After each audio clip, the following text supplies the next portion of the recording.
धर्मनगरी वृंदावन में आने वाली अपार भीड़ के चलते लगने वाले जाम की समस्या से स्थानीय लोगों को और भक्तों को निजात दिलाने के लिए मथुरा पुलिस प्रशासन और ट्रैफिक पुलिस ने आज ई रिक्शा संचालक प्रबंध समिति का फीता काटकर उद्घाटन किया, जहां पर इस उद्घाटन के मौके पर डीएम शैलेंद्र सिंह और एसएसपी शैलेश कुमार पांडे मौजूद रहे। वहीं इस वृंदावन ई रिक्शा संचालन समिति की अध्यक्ष साध्वी लक्ष्मी प्रिया, समिति के संस्थापक ताराचंद गोस्वामी सहित अन्य पदाधिकारी भी मौजूद रहे।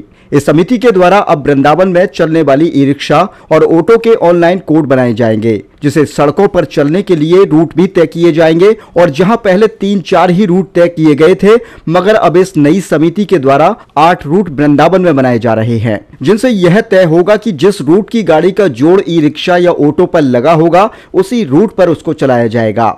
इसके लिए समिति के द्वारा एक निर्धारित फीस भी तय की गई है।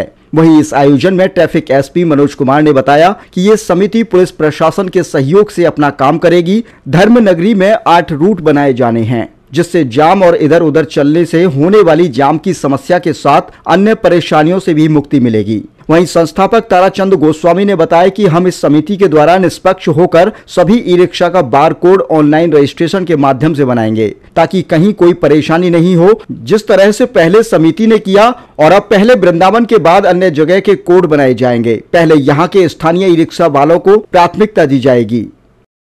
व्यवस्था तो जैसे अभी ट्रैफिक एसपी महोदय ने कहा है कि अब की बार में 8 यहाँ पर रूट बनाए। पिछली बार जो थे 3 थे और उस समय तो किसी को देखा नहीं, जी चाहा दे दिया तो आदमी की बड़ी भरमार रही। तो हम भी ये चाहते हैं सभी वृंदावनवासी कि जो परदेसी यात्री यहाँ पर आए वो कम से कम उस दबाव में न रहो, कायदे से जाए और आने वाले यात्री की एक सेवा हो और बड़े कायदे के साथ जाए। इस बार पारदर्शिता के रूप में ये किया जाएगा और ये पुलिस प्रशासन की तरफ से रहेगा। ऑनलाइन कहीं से कोई भी वृंदावन का वासी रहने वाला हो जिसके पास सारी चीज़ें होंगी, उसको जो है रूट दिया जाएगा, अन्यथा किसी को भी नहीं दिया जाएगा। चाहे वो कोई मंत्री की कराए, चाहे वो विधायक की कहे, लेकिन किसी को रूट ऐसे नहीं मिलेगा जिसके साथ सारे कागज होंगे और वो वृंदावन का वासी होगा या आसपास के जो लोग लगे होंगे उनको ही रूट दिया जाएगा। जो रूट के बाद भी अगर रूट का पालन नहीं करेंगे आपके कोड के अनुसार, उस पर क्या कार्रवाई होगी? उसके ऊपर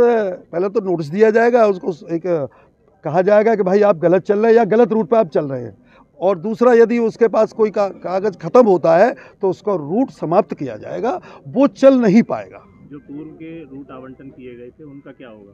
वो खत्म हो चुके ना, क्यों मतलब ही नहीं रहा कोई भी, क्योंकि उनका तो भगवान ही जाने अब ज़्यादा क्यों कहलवाते हो, इसीलिए समाप्त हुआ है। बाकी कायदे से होता तो कोई भी चीज़ समाप्त नहीं होती है। असल इसके पहले भी रूट व्यवस्था हमारी चल रही थी, थोड़ा बहुत मॉनिटरिंग में जो भी आया उसमें हल्की फुल्की समस्या आई, तो उसी को हम लोग फिर से व्यवस्थित ढंग से संचालित करने के लिए एक रूट व्यवस्था का हम लोग जो भी है लागू कर रहे हैं। उसमें पहले 3 रूट थे, इस बार 8 रूट बनाया गया है और उसमें कुछ कमियां यदि आती हैं तो आगे सुधार भी किया जाएगा। और अभी क्या है कि अभी लॉन्च हुआ है आज से, अभी रजिस्ट्रेशन होगा, रजिस्ट्रेशन के बाद और भी थोड़ी बहुत कहीं दिक्कत आती है तो उसे ठीक करके इसे लागू करेंगे। लागू करना इसलिए ज़रूरी है कि कभी कभी होता है कि कोई त्यौहार पड़ गया, कुछ भी पड़ गया, सैटरडे संडे को ले लीजिए, तो एक ही जगह ऑटो रिक्शा टिर्री सारी गाड़ियाँ आ जाती हैं। तो जो भी है वृंदावन वासी तो हैं ही, यहाँ के लोकल लोग तो हैं ही, सबसे बड़ी समस्या तो उन्हीं को होती है, हमेशा निकलना होता है बाहर और आना जाना होता है। तो इससे एक जगह हो जाने से चलने में असुविधा हो रही है सड़कों पे। तो इनका रूट बट जाएगा तो अपने रूट पे होंगे तो हर रूट पे जब रहेंगे तो असुविधा कम होगी। और हम लोग प्रयास यही कर रहे हैं कि लोगों को सुविधाएं मिले, और कोई इसका उद्देश्य नहीं है। इसके साथ एक चीज़ हम लोगों ने और लागू किया है कि कोई भी चीज़, चाहे रूट दे रहे हैं, चाहे रजिस्ट्रेशन कर रहे हैं, चाहे कुछ भी कर रहे हैं, सब चीज़ ऑनलाइन।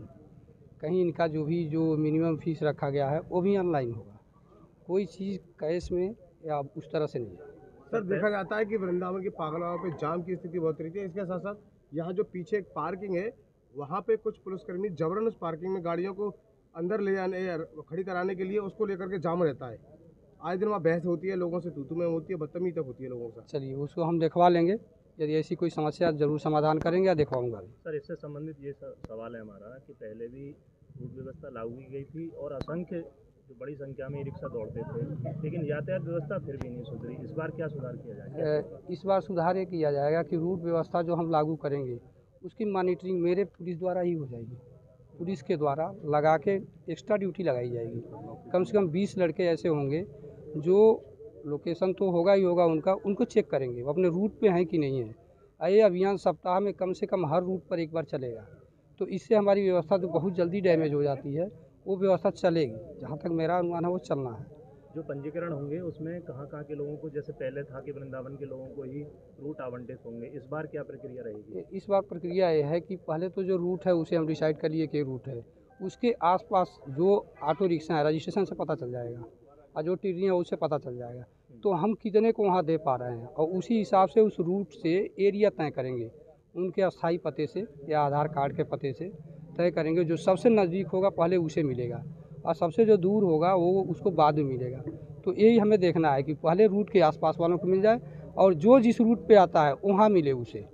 इसमें पारदर्शी रखा गया है। इसमें जो एक टारगेट है वो रखा गया है, अभी रजिस्ट्रेशन के बाद ये क्लियर हो पाएगा, अभी ये क्लियर होने